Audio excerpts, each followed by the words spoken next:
Okay, well, thanks, and I'm Paul, and good morning, everyone. A very warm welcome to this Marketing Kind Coffee with a Cause featuring Battle Cancer. I'm Richard Simpson. I'm Managing Director of Tayburn, a creative consultancy. Now, for reasons that may well become apparent, I've never chaired a Marketing Kind event before, but I do have my coffee. We've got our cause, and of course, we have the inspirational Scott Britton, who is Battle Cancer's founder, who's here to tell us more about the cause today. So in terms of format, just going to ask Scott to very quickly introduce the cause for today. It's very much a working session, so I'm going to very quickly summarize the brief that Anna kindly shared with the group, and then we will pose the marketing question, and hopefully there will be a tidal wave of thoughts, ideas, inspiration, and so forth that will take us through to our close at 12:30. So hopefully that meets with everyone's expectations. Scott, great to see you.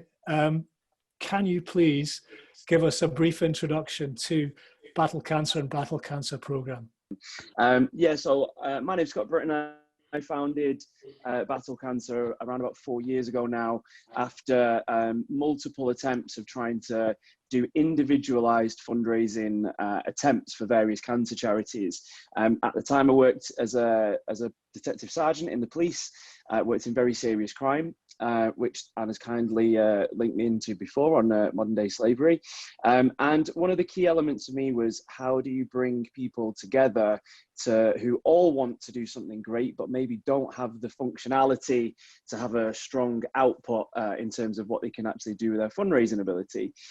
So with zero marketing experience, zero events experience, I booked quite possibly the biggest venue I could find in Manchester, where I was living at the time, and wanted to look at the current fundraising activities that were out there for people who just partaked in a few gym sessions a week, people who knew how to use light weights and body weight movement, but people who didn't particularly want to undertake a marathon or an ultra run or something that would have a significantly taxing ability due to their skill or previous athletic ability. And just like how cancer affects everybody, regardless of athletic ability, economic status, race, religion, gender, we didn't want to separate anybody in our events either. So we didn't want elites going at a particular time. We didn't want beginners going at a particular time. We wanted everybody to work out all at the same time. And there was a real beauty in terms of people doing physical activation all at once, because everybody gets tired, everybody gets out of breath, and they have a shared suffering. But that shared suffering opens up a wonderful ability then for people to connect on an issue that's affected them. So the very first event, we had about 600 people take part. And in the past 4 years, we've grown to our events having around about 1,400, 1,500 people take part. And we've managed to grow from one event in Manchester to pre-COVID. We had 7 events across the world.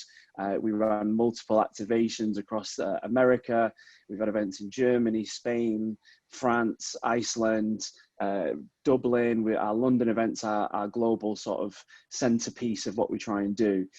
But during that time, as we grew and met more people, we saw a significant gap that the fitness industry and commercial gyms and independent gyms were terrified of accepting people who were post-cancer treatment through their doors. And these are people who are trained, they're very emotionally astute, they've got a great background in terms of how they work with people who've got limitations, but they heard the word cancer and were absolutely terrified.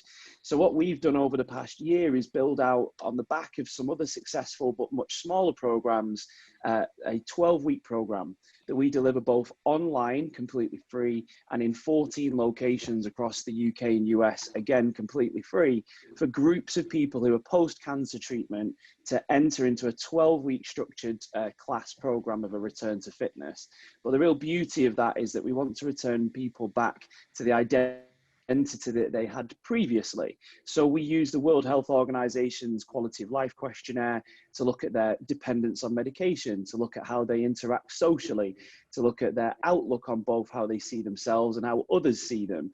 And thankfully, Richard's Gym, which is an incredible place up at East Rocks, is one of our wonderful locations. So we actually have groups of people who on the 7th of June are going to be all starting across the UK and America on the same week to undertake our program. So we've really evolved from not only fundraising for different charities, so our events have done around about £1.4 million of associated fundraising for about 36 charities, but we now have our own direct program that people can really see the direct impact to people, both increasing their physical capabilities post-cancer, but also mentally and through an identity standpoint of returning them back to the people that they once were. And that leads us to where we currently sit as having a great growth potential in front of us. We want to have that 1.4 million being every year, not over 3 to 4 years. And one of the problems that we face that Richard has been so kind to bring to yourselves today. Fantastic. Thanks, Scott. So in terms of just summarizing the brief, one of the challenges that the team faces is how to market Battle Cancer to a corporate audience. Now, Scott and his team are superb at building relationships with fitness and well-being brands. These brands typically operate at that SME level, however, and so they don't have the same resources as some of the bigger brands that get involved in other mass participation events. Additionally, some of these mass participation events, easy for me to say, appear to get more traction with corporates in terms of their own participation.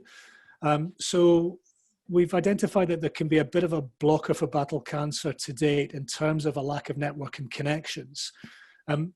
However, the marketing question that we would like to pose to the group today is, how does Battle Cancer successfully promote their event and fundraising efforts to large brands and corporates on a limited budget?